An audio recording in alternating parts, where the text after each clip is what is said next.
السلام علیکم ګرانو پښتنو ملګرو، امید لرم تاسو ټول به ښه روغ او جوړ یاستئ. ګرانو ملګرو، تاسو به وینئ زما دغه سیټنګ چې کوم ده دا لیک بدل ده.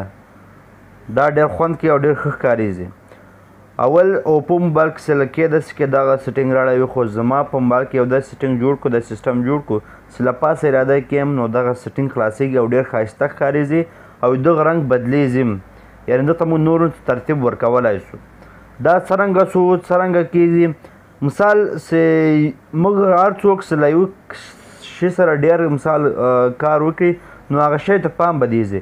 زما په خپله له دغه سیټنګه چې ډېر په عذاب شوم، خوند یې نه راکول، رنګ یې هم خوڅی ده. او تاسو هم سمسنګ موبایل سره داسې کړئ نو دلته به یو سیټنګ راځي. دا 10 کاله دا یو رقم سیټنګ ده. مثال خوند نه کوي، سړی په عذابېږي او سړي ته خوند نه ورکوي له یو شی سره ډېر وچلوي. نو دلته ما یو اپلیکیشن پیدا کړو، ما زما پښتنو وروڼو ته یې ضرور وښامه او هغه هم دا شی وویني او پرې پوه شي. دلته یو اپلیکیشن ده د پاور شیډ په نامه باندې، کنکلی اپلیکیشن ده، صرف 1 MB 1.5 MB اپلیکیشن ده.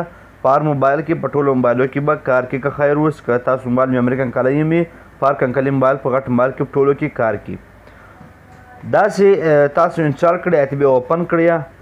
چې اوپن یې کړئ دلته به تاسو ډېر سیټنګ وغواړئ، دغه اون کړئ، دغه اون کړئ.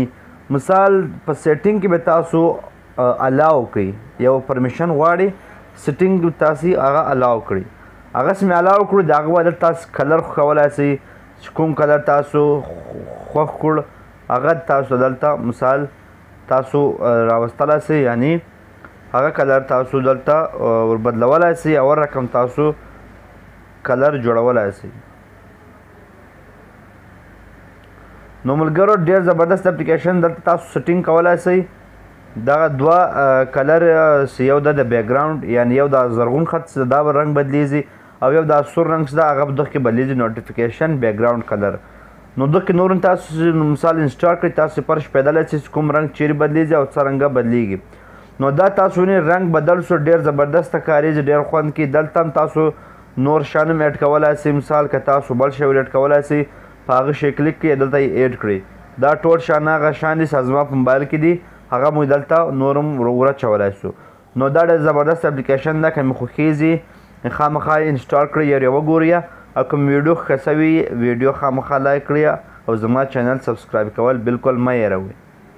یو بل چینل تاسو درښیم ملګرو، خو هغه به بیا بله ویډیو کې در وښامه.